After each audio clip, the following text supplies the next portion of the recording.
अगर आपके शरीर से माइटोकॉन्ड्रिया निकाल दिया जाए तो बताइए आपका क्या होगा। आपका फेफड़ा, आपका दिल, आपका किडनी, आपका स्टमक, यानी कि पूरा बॉडी, आपका दिमाग तक पूरा हिल जाएगा। ये काम करना ही छोड़ देंगे। तो यही माइटोकॉन्ड्रिया है जिसके वजह से आपका पूरा दिल चल रहा है, पूरा शरीर चल रहा है। तो ये चीज आप हमेशा याद रखिए। तो माइटोकॉन्ड्रिया के बारे में आज हम जानेंगे डिटेल में, और ये क्या काम करता है, इसका मेन काम क्या होता है। जो भी कोई भी काम करने के लिए आपको ऊर्जा की आवश्यकता होती है, ये सबको पता है। लेकिन हमारे बॉडी में ऊर्जा बना कौन रहा है भैया? कौन सा ऐसा मशीन है जो हमारे बॉडी में ऊर्जा बना रहा है? ये आपके बॉडी में ऊर्जा बना रहा है। उसी के बारे में आज डिटेल में चर्चा करेंगे। ये कौन है, ऐसा कौन सा डिवाइस है, कौन सा चीज है, कौन सा अंग है हमारे बॉडी में जो हमारे बॉडी में ऊर्जा बनाने का काम कर रहा है। बिना ऊर्जा के आप कुछ भी नहीं कर सकते।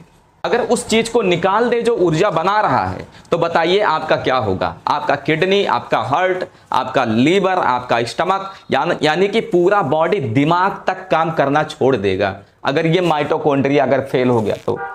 क्योंकि भैया काम करने के लिए आपको ऊर्जा की आवश्यकता होती है, और यही ऊर्जा बनाता है हमारा माइटोकॉन्ड्रिया।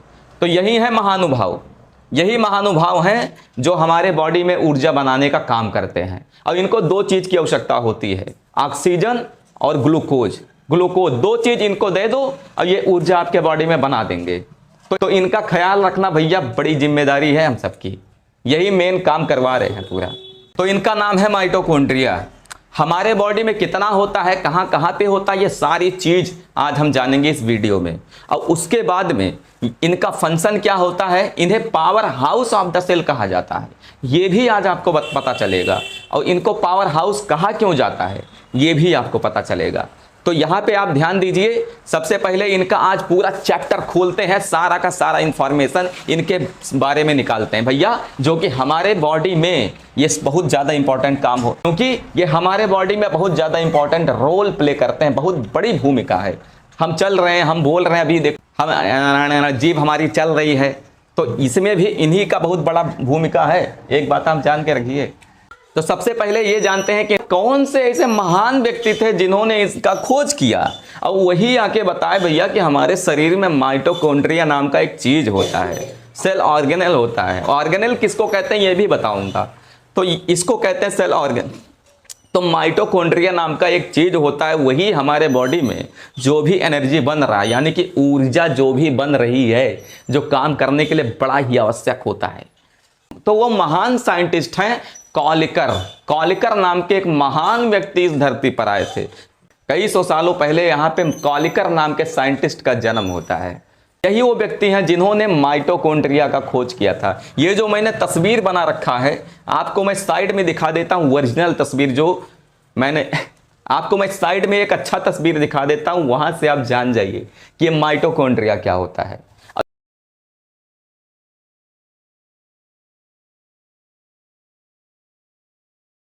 और ये पाया जाता है सेल के अंदर। मैंने पिछले वीडियो में पहले ही बता दिया है कि सेल क्या होता है, उसमें क्या क्या चीजें होती हैं। थोड़ी बहुत पूरा कंसेप्ट मैंने थोड़ा बहुत क्लियर किया है, बाकी सेल के बारे में सब कुछ जानना भी तो बाकी है। अभी ये सेकंड स्टेप है जो मैंने चालू किया है यहाँ पे। तो यहाँ पे अगर किसी ने मेरे वीडियो को, पिछले वाले वीडियो को नहीं देखा है, तो आप ध्यान से जाइए, उस वीडियो को देखिए। इस नीचे मैं डिस्क्रिप्शन में लिंक डाल दिया हूँ, ये चीज आप हमेशा क्लियर रखिए। तो इसका खोज किया था भाई साहब कॉलिकर नाम के साइंटिस्ट ने, इस चीज को आप ध्यान रखिए। उसके बाद ये महान साइंटिस्ट तो ऐसे हैं भैया, ये खोज खाज करके चले जाते हैं। इनका ये कहाँ पे होता है, क्या चीज होता है, ये खोज करके तो चले गए कॉलिकर नाम के जो साइंटिस्ट है, लेकिन उसके बाद ये नाम ही नहीं दे पाए। ये केवल आए बताए कि भैया माइटोकॉन्ड्रिया नाम वाम अभी कुछ नहीं पढ़ा है। कॉलिकर नाम के साइंटिस्ट आते हैं, खोज के जाते हैं, लेकिन नमोई नहीं दे पाए। यही सबसे बड़ी यहाँ पे ये काम होता है। तब उसके बाद एक दूसरे नाम के व्यक्ति आते हैं जिसका नाम था बेंडा। बेंडा नाम के साइंटिस्ट आते हैं, और ये आते हैं इस माइटोकॉन्ड्रिया नाम देते हैं इसे। माइटोकॉन्ड्रिया नाम बेंडा नाम के साइंटिस्ट ने दिया। इस चीज को आप हमेशा याद रखिए। तो अगर कोई पूछे भैया खोज किसने किया, तो सीधा बताइए कॉलिकर नाम के साइंटिस्ट ने खोज किया। अगर कोई पूछे नाम किसने दिया, तो सीधा बताइए बेंडा नाम के साइंटिस्ट ने नाम दिया माइटोकॉन्ड्रिया। अब और एक चीज बताता हूं, ये माइटोकॉन्ड्रिया जो है इसके कई सारे नाम हैं, कई सारे नाम हैं इसके। तो ये चीज आपको मैं बता देता हूं। तो आप यहां पे साइड में भी देखते रहिएगा, क्योंकि मैंने यहां पे स्पष्ट रूप में लिख दिया है, जो कि आपके लिए स्पेशली लिखा है। इसका जो पहला नाम होता है तो माइटोकॉन्ड्रिया होता ही है, लेकिन इसका एक और नाम होता है कॉन्ड्रियोप्लास्ट। नाम याद रखिए, कॉन्ड्रियोप्लास्ट भी नाम होता है। और एक और नाम होता है कॉन्ड्रियोजोम। कॉन्ड्रियोजोम होता है, कॉन्ड्रियोजोम नाम याद रखिए, कॉन्ड्रियोजोम, कॉन्ड्रियोप्लास्ट और माइटोकॉन्ड्रिया, तीन के तीनों नाम एक ही हैं। इसके तीन नाम होते हैं, माइटोकॉन्ड्रिया, कॉन्ड्रियोप्लास्ट, कॉन्ड्रियोजोम। इस चीज को आप हमेशा याद रखिएगा। उसके बाद मैं बताता हूं कि आप जो देख रहे हैं माइटोकॉन्ड्रिया, इसको मैं बताता हूं इस प्लूरल फॉर्म है। जैसे सिंगुलर यानी कि एक वचन और प्लूरल होता है बहुवचन, उसी हिसाब से जो माइटोकॉन्ड्रिया आप नाम पढ़ रहे हैं ये भैया है, ये प्लूरल फॉर्म है। और उसके बाद ये सिंगुलर जो फॉर्म होता है इसका माइटोकॉन्ड्रियन। क्योंकि ऐसा माइटोकॉन्ड्रिया हमेशा क्यों बोला जाता है, इस चीज को भी आप जानिए। प्लूरल नाम ही इसका क्यों लिया जाता है, क्योंकि जो एक सेल होता है, पूरा सेल के बारे में मैंने बता दिया पिछले वीडियो में, जो एक सेल होता है उसके अंदर ये जो माइटोकॉन्ड्रिया होता है भैया, इसकी संख्या बहुत ज्यादा होती है, 500 होती है, 1000 होती है, 1500 होती है। तो सिंगल बहुत कम ही पाया जाता है, इस वजह से जो है सिंगुलर में नाम इसका नहीं लिया जाता है। इस चीज को आप हमेशा याद रखिए, प्लूरल फॉर्म का ही नाम लिया जाता है इसका, माइटोकॉन्ड्रिया हम सीधे बोलते हैं। अब इतना सब कुछ जानने के बाद सबसे पहले अब हम ये जान लेते हैं भैया इनका स्ट्रक्चर क्या है, किस तरह से बने होते हैं। तो मैं आपको पहले बता देता हूं कि इनका जो शेप होता है, यहां पे आप देख रहे हैं, ये मैंने जैसे मान लीजिए, ये आप इस तरीके से मत देखिए, ये मैंने ऊपर से काट के दिखाया है कि इसके अंदर कुछ इस प्रकार से होता है, ध्यान रखिएगा।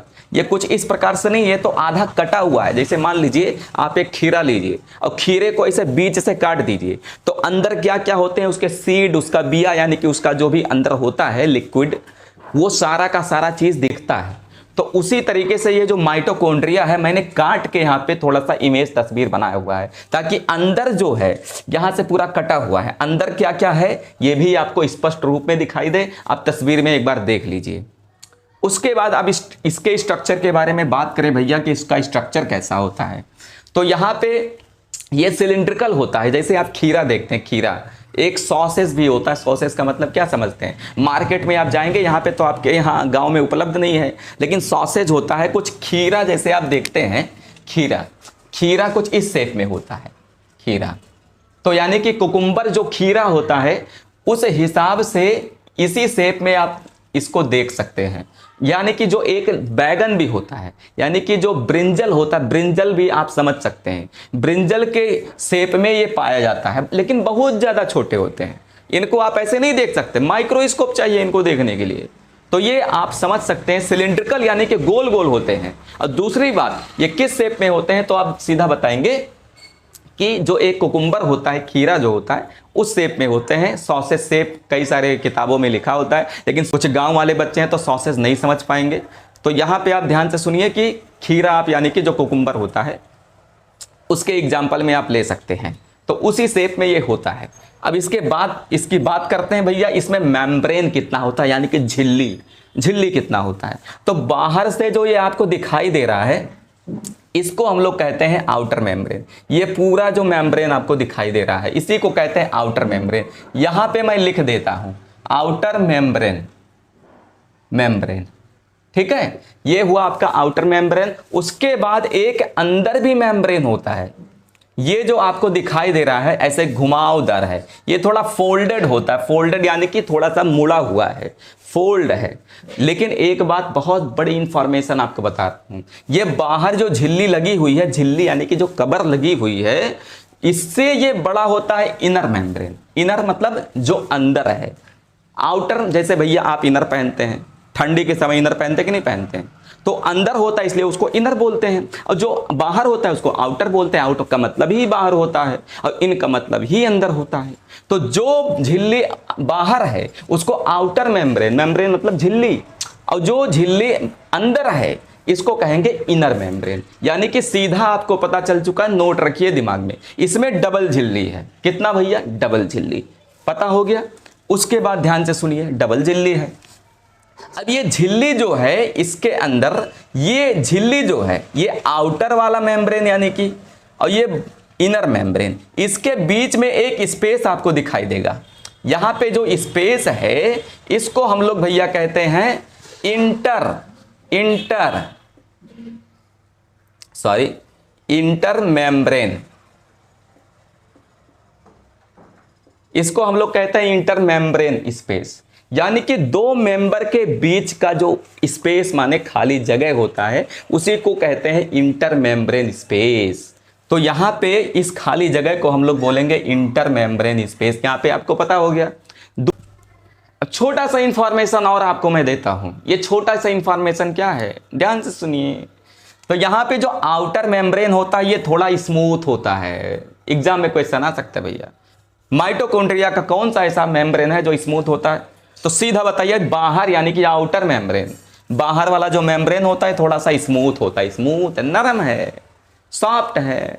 उसके बाद आउटर और इनर जो मेम्ब्रेन होता है ये फोल्डेड होता है, मुड़ा हुआ होता है, इसे घुमा, पूरा मुड़ा है इसे। और साइज किसका बड़ा है, इनर कि आउटर? बड़ा कौन सा है? तो सीधा आप बताएंगे ये अंदर वाला जो मेम्ब्रेन है ये आउटर मेम्ब्रेन से बड़ा होता है। क्यों? क्योंकि ये मुड़ा हुआ है ना ऐसे। जैसे मान लीजिए इतना बड़ा आप धागा ले लीजिए, जैसे इतना बड़ा धागा लेंगे, अगर उसको मोड़ दें तो उसका साइज इतना हो जाएगा, मुड़ जाएगा ना, स्पेस कम खा रहा है। और लेकिन आप उसको खींचेंगे तो कितना बड़ा हो जाता है। उसी हिसाब से यहाँ पे आप इसके अंदर देखेंगे तो जो इनर मेम्ब्रेन है ये इसे पूरा एकदम सिकुड़ा हुआ है, सिकुड़ा है एकदम। और सिकुड़ा है तो क्या होगा, ये इसका साइज छोटा हो गया है। लेकिन जब इसको आप फैलाएंगे तो क्या हो जाएगा, बड़ा हो जाएगा। तो इसका साइज इनर मेम्ब्रेन जो होता है ये आउटर मेम्ब्रेन से बड़ा होता है। अब यहाँ पे ध्यान दीजिए कि भैया ये जो आपको घुमावदार, ये जो पूरा बाहर का इनर मेम्ब्रेन का जो लाइन दिख रहा है, ये जो आकृति दिख रहा है यहाँ से लेकर यहाँ तक, ये जो घुमावदार आकृति दिख रहा है, इसी को कहते हैं हम लोग, इसी को कहते हैं क्रिस्टी। क्या बोलते हैं भैया? क्रिस्टी बोलते हैं। क्या बोलते हैं? क्रिस्टी बोलते हैं। इस बात को याद रखिए, क्रिस्टी नाम का चीज बहुत ज्यादा कंफ्यूजन होता है कई सारे स्टूडेंट में। तो इस जो बाहर का जो ये परत दिख रहा है इनर मेम्ब्रेन का, जो वाल है, घुमावदार पूरा दीवार है जो इसका, इसी को हम लोग कहते हैं क्रिस्टी। क्या कहेंगे? क्रिस्टी। अब ये बाहर वाला है आउटर मेम्ब्रेन है, अंदर वाला इनर मेम्ब्रेन है। दूसरी बात, अब यहाँ पे इस मेम्ब्रेन के बीच में आपको बहुत सारा स्पेस देखने को मिलेगा। इस मेम्ब्रेन के अंदर बहुत सारा स्पेस देखने को मिलेगा। तो इस स्पेस के अंदर एक चीज भरा होता है जिसको कहते हैं मैट्रिक्स। याद रखिएगा, मैट्रिक्स बोलते हैं यहाँ पे। यहाँ पे एक बहुत सारा लिक्विड भरा होता है। क्या भरा होता है भैया? लिक्विड। लिक्विड भरा होता है, जेली लाइक सब्सटेंस होते हैं। जेली, जेली आप जानते ही हैं, जेली का टॉफी वॉफी खाए होंगे। थोड़ा सा ना ज्यादा पनिया होता है, ना ज्यादा एकदम से पतला, पानी की तरह भी नहीं होता है, और एकदम सॉलिड भी नहीं होता, थोड़ा गाढ़ा होता है। यानी कि उसी को कहा जाता है जेली लाइक सब्सटेंस। तो ये लिक्विड जो इसमें भरा होता है उसको कहते हैं जेली लाइक सब्सटेंस है। उसके बाद इस लिक्विड के अंदर, और ये जो लिक्विड है इसी को हम लोग कहते हैं मैट्रिक्स। क्या बोलते हैं भैया? मैट्रिक्स। क्या बोलते हैं? मैट्रिक्स। याद रखिए, मैट्रिक्स बोलते हैं, याद रखिएगा। मैट्रिक्स हो गया। उसके बाद और इसी मैट्रिक्स के अंदर बहुत सारी छोटी छोटी चीजें हैं। इसी मैट्रिक्स के अंदर होते हैं डीएनए। एक बात याद रखिए, अभी न्यूक्लियस के बारे में पढ़ाऊंगा तो भी आपको बता दूंगा कि हाँ, न्यूक्लियस के अंदर डीएनए होता है। और डीएनए ही, इसीलिए न्यूक्लियस पूरे सेल को कंट्रोल करता है, पूरा वहां का बाप है समझो। जैसे आपके घर में बूढ़े बुजुर्ग होते हैं, वो घर के लीडर होते हैं, एक मुखिया होते हैं, वो जैसा कहेंगे उसी हिसाब से हर किसी को करना पड़ता है। उसी हिसाब से यहाँ के मुखिया ये न्यूक्लियस नहीं है।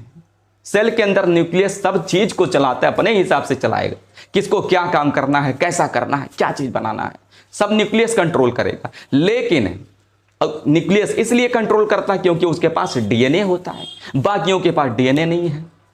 तो उसी हिसाब से, लेकिन ये माइटोकॉन्ड्रिया भैया इनका अलग काम है। कहते हैं हम किसी की बात नहीं मानेंगे, हम भैया दादा हैं यहाँ के।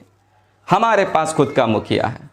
हम खुद, हमको क्या करना है, कैसे करना है, क्या बनाना है, कितना बनाना है, ये हम डिसाइड करेंगे। हम पे कोई शासन नहीं चलाएगा। तो यहाँ पे इनके पास होता है डीएनए।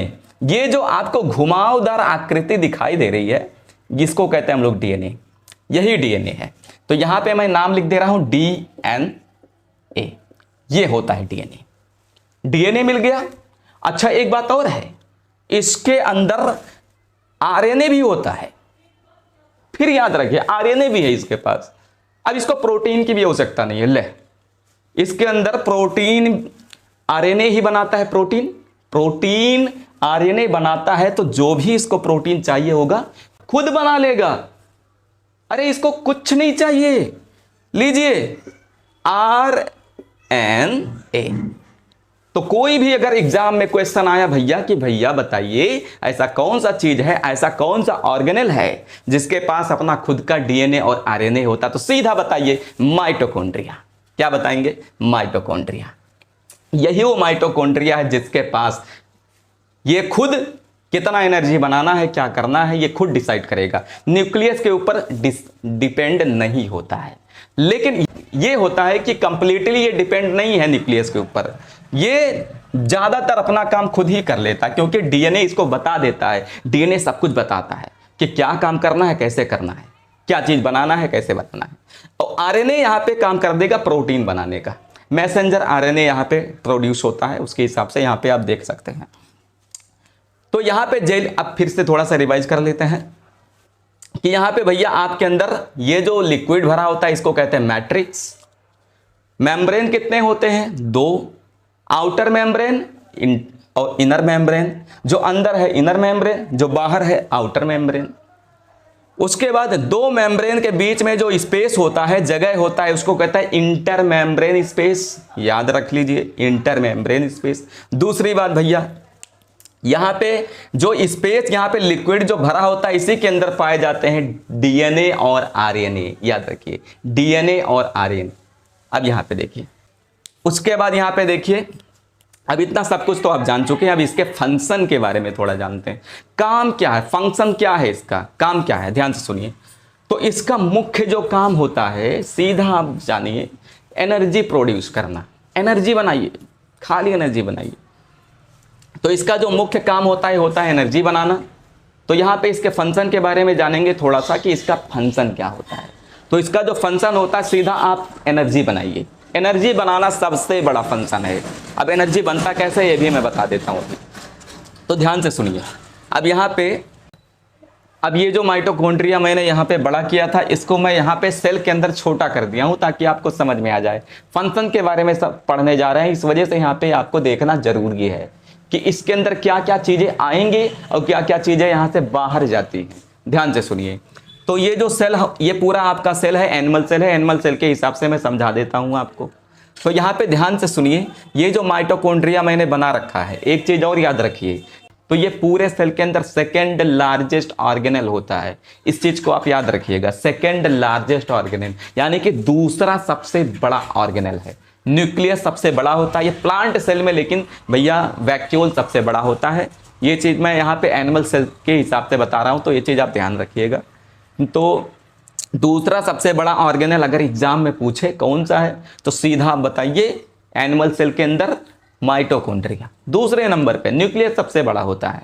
अब यहाँ पे देखिए, यहाँ पे मुख्य जो काम है इनका एनर्जी बनाना। बनेगा कैसे? जब 2 चीजें आएंगी। कौन कौन सी? ध्यान से सुनिए। सबसे पहले तो ऑक्सीजन जो भैया आप लेते हैं, ऑक्सीजन लेंगे। जैसे मान लीजिए मैंने ऑक्सीजन यहाँ पे खींचा, ऑक्सीजन गया धड़ाम से हमारे लंग्स में। लंग्स के अंदर आएगा, हमारा हार्ट भेजेगा ब्लड को। जब भैया किडनैप करके लेके आएगा ब्लड, ऑक्सीजन को किडनैप करके धड़ाम से लेके भागा। अब सीधा वहां से क्या जाएगा, हमारे सेल के अंदर, वो हमारे नसों के जरिए आएगा, जो हमारे बॉडी में पूरा नस फैला हुआ है। ध्यान से सुनिए, बहुत इंटरेस्टिंग चीज है कि एनर्जी हमारे शरीर में आखिर बनता कैसे है। देखिए, तो हमारे यहाँ से ब्लड आएगा, ऑक्सीजन लेके आएगा, ब्लड में मिक्स करके लेके आएगा। उसके बाद में यहाँ से जो आउटर मेम्ब्रेन है पूरे सेल का, यहाँ से एंट्री मारेगा। अब वो आएगा साइटोप्लाज्म के अंदर। किसके अंदर आ जाएगा भैया? साइटोप्लाज्म के अंदर आएगा। फिर से एक चीज बताता हूं, ध्यान से सुनिएगा, अभी यहाँ पे आपको कंफ्यूजन हो जाएगा नहीं तो। अभी मैं कह रहा था कि ये जो ब्लड है ऑक्सीजन को लेके आ रहा था। भैया ब्लड सारे चीज़ों को लेके चलता है, जितना भी सब कुछ हम लोग खाते हैं, जो भी वहाँ से मिलता है वो ब्लड ही लेके जाता है। यहाँ पे थोड़ा सा मैं बीच में भूल गया था, स्पष्ट कर दूँ आपको। देखिए एक बात और सुनिए कि जो भी हम लोग खाना खाते हैं हमारे पेट में जाता है, वहाँ से आपने सुना होगा कि कार्बोहाइड्रेट होता है। अगर नहीं पता तो ये भी बता देता हूँ, जो कार्बोहाइड्रेट होता है उसी से एनर्जी बनता है। तो उस कार्बोहाइड्रेट से हमें मिलता है ग्लूकोज। हम तो यहाँ पे जो कार्बोहाइड्रेट से हमें मिला ग्लूकोज, ग्लूकोज यहाँ पे आया, सेल के अंदर पहुंचा, और साथ में ऑक्सीजन भी लेके आता है जो हमारे लंग्स में था, हमने सांस लिया था। अब ऑक्सीजन भी ब्लड लेके पहुंचाता है सेल के अंदर। उसके बाद में ध्यान से सुनिए, सेल के अंदर जैसे ही लेके आया, यहाँ पे माइटोकॉन्ड्रिया के अंदर सेल के अंदर लाया, साइटोप्लाज्म में गया। अब साइटोप्लाज्म क्या करेगा, ध्यान से सुनिए, यहाँ पे भी रेस्पिरेशन होता है।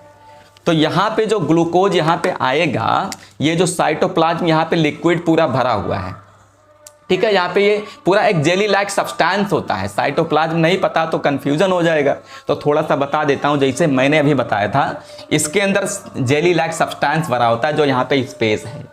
ये कटोरा के अंदर जैसे पानी भर जाता है, उसी हिसाब से यहाँ पे जेली लाइक सब्सटेंस होता है। तो यहाँ पे भी जेली लाइक सब्सटेंस होता है पूरा, यानी कि जेली की तरह एक लिक्विड भरा होता है। तो उसी में ये ग्लूकोज आएगा, जो हमें किससे मिला, कार्बोहाइड्रेट से मिला। किससे मिला, कार्बोहाइड्रेट से।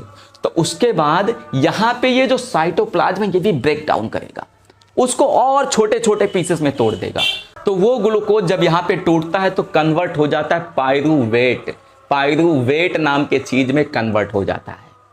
अब उसके बाद में जब यहां से वो ग्लूकोज टूट गया, पायरूवेट नाम के चीज में ये कन्वर्ट हो गया। अब ये पायरूवेट जाएगा भैया माइटोकॉन्ड्रिया के पास। माइटोकॉन्ड्रिया का यहाँ पे जो दीवार बना हुआ है, यानी कि बाहर से सुरक्षा लगा हुआ है, जिसको कहते हैं झिल्ली, मेम्ब्रेन कहते हैं। अब ये मेम्ब्रेन भैया इसको एंट्री देगा। इसमें भी छोटे छोटे पोर्स होते हैं, ध्यान रखिए, छेद होता है। जैसे आपके घर में गेट लगा हुआ है, गेट से आते जाते हैं लोग, उसी हिसाब से इसमें भी छोटा छोटा छेद होता है। ध्यान रखिएगा, छेद होता है, यानी कि पोर होते हैं छोटे छोटे। तो वहां से एंट्री मारेगा, उसके अंदर यहाँ पे एंट्री मारेगा, उसके अंदर, उसके बाद यहाँ पे इनर मेम्ब्रेन से होते हुए इसके अंदर चला आएगा। ये जो साइटोप्लाज्म है, ग्लूकोज को तोड़ दिया, पायरूवेट में तोड़ दिया। पायरूवेट जब इसमें जाएगा तो भैया वो चीज जो पायरूवेट है और ऑक्सीजन, ये दोनों को मिला के यहीं पे एनर्जी का प्रोडक्शन होता है। ऑक्सीजन और पायरूवेट अंदर जाएंगे, यहाँ पे एक क्राफ्स नाम का चक्र चलता है। कौन सा क्राफ्स नाम का चक्र, सीधा याद रखिए, क्राफ्स नाम का चक्र चलता है। क्राफ्स याद रखिएगा, क्राफ्स नाम का इसके अंदर एक चक्र चलेगा, और जैसे क्राफ्स नाम का चक्र चलता है वहां पे एनर्जी का प्रोडक्शन चालू हो जाता है, एनर्जी उत्पादन होता है, वहां पे एनर्जी बनाना चालू। तो हमारे बॉडी में ऑक्सीजन का काम यही होता है। एनर्जी बनने के लिए ऑक्सीजन की इसीलिए हमारे बॉडी में आवश्यकता होती है, इसीलिए हम ऑक्सीजन लेते हैं, तो वही एनर्जी। और देखिए एक चीज और याद रखिए कि भैया जो माइटोकॉन्ड्रिया जो एनर्जी बना रहा है, ये एटीपी के रूप में बनाता है। एटीपी के रूप में बनाता है। एटीपी ध्यान रखिए, एटीपी के रूप में बनाता है। तो ये बनाता है हमारा माइटोकॉन्ड्रिया, कुछ इस प्रकार से एनर्जी बनाता है। एनर्जी बनाने के लिए क्या क्या चाहिए, तो सीधा बताइए, ऑक्सीजन, उसके बाद में एक होता है पायरूवेट, जो कि साइटोप्लाज्म उसका तैयारी करता है, बनाता है। ये सीधा पायरूवेट जाता है हमारे माइटोकॉन्ड्रिया में, क्राफ्स नाम का साइकिल चलता है। उसके बाद में दो चीजें बनती हैं, दो चीज का ध्यान सुनिए, खाली एटीपी नहीं बनाता है, दो चीज का निर्माण करेगा। CO2 बनाएगा, उसके बाद में एटीपी, दो चीज का निर्माण करेगा। तो एटीपी से बनता है एनर्जी, और कार्बन डाइऑक्साइड किसी काम का नहीं है तो इसको उठा के फेंक देता, भाग यहाँ से, भाग, चल भाग यहाँ से।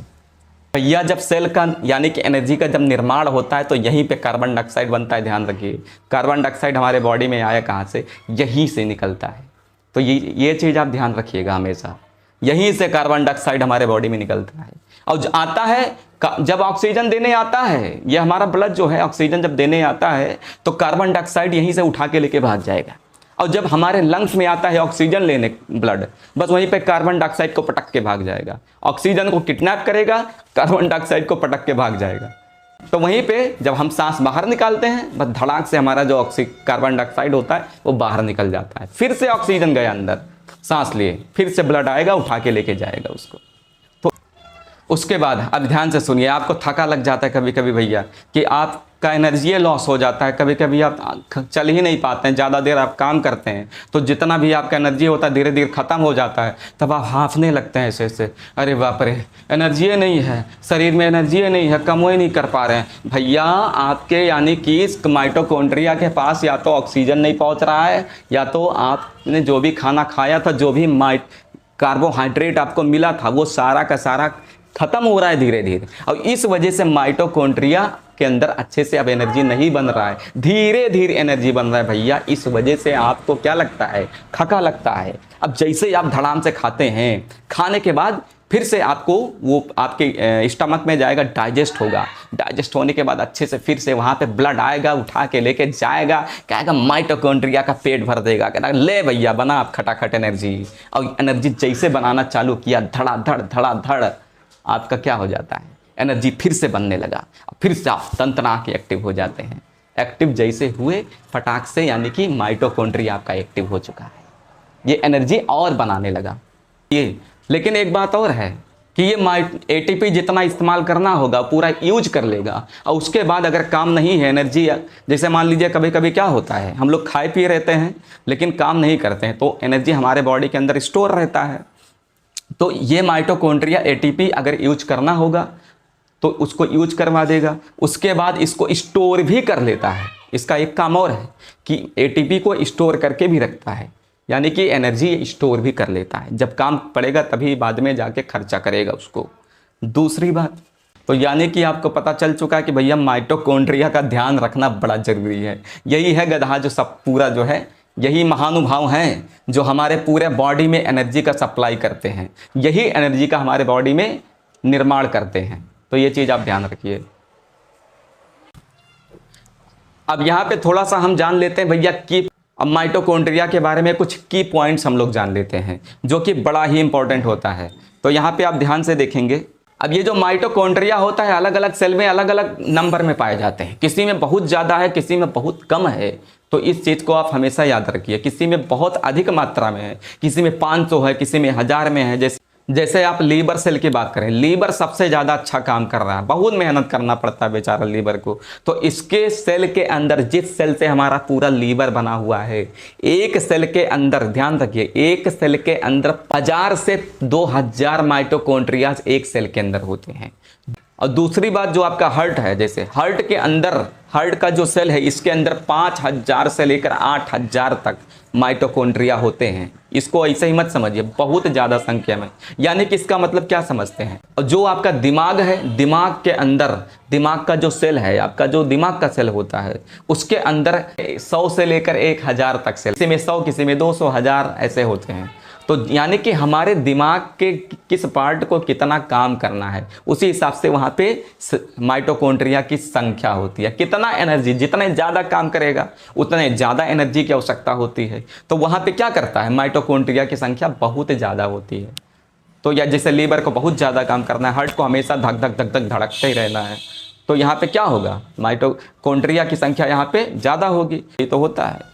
और जहाँ पे जैसे मान लीजिए हमारा कान, यहाँ पे जो कान है, यहाँ पे क्या काम हो रहा है, यहाँ पे ऐसे बना हुआ है, तो यहाँ पे माइटोकॉन्ड्रिया की संख्या कम है। जैसे आपका यहाँ का स्किन है, माथे का हेड का जो स्किन है, यहाँ पे माइटोकॉन्ड्रिया की संख्या कम होगी, यहाँ पे ज़्यादा काम नहीं है। लेकिन जो हमारा जीभ है, चबर चबर हमेशा चलता ही रहता है, तो यहाँ पे जीभ के अंदर आपके माइटोकॉन्ड्रिया की संख्या बहुत ज़्यादा होगी, उसी हिसाब से। अब की पॉइंट ये भी है, दूसरा जो एक और होता है, जो माइटोकॉन्ड्रिया के अंदर जो साइकिल चलता है, इस माइटोकॉन्ड्रिया के अंदर जो साइकिल चलता है, तो जो साइकिल चलता है इससे जो एनर्जी बनता है, उस एनर्जी बनने के प्रोसेस को हम लोग कहते हैं सेलुलर रेस्पिरेशन। ध्यान रखिए, सेलुलर रेस्पिरेशन कहेंगे इसको, सेलुलर रेस्पिरेशन होता है। यानी कि यहाँ पे अब ये हमारा जो डीएनए होता है, डीएनए भैया कुछ इस प्रकार से होता है। हमारा आपने देखा होगा डीएनए इस प्रकार से होता है, ठीक है, यहाँ पे इस प्रकार से हमारा डीएनए होता है। लेकिन माइटोकॉन्ड्रिया का जो डीएनए होता है कुछ इस प्रकार से है, फोल्डेड ऐसे फोल्डेड है, इसीलिए हम कहते हैं। अब इसको power house of the cell क्यों कहा जाता है? क्योंकि भैया इस सेल को पावर देने का काम कर रहे हैं ना, ये शक्ति देते हैं, ऊर्जा बनाते हैं सेल के अंदर, इस वजह से इनको सेल का पावर हाउस कहा जाता है। ये चीज़ आप ध्यान रखिए।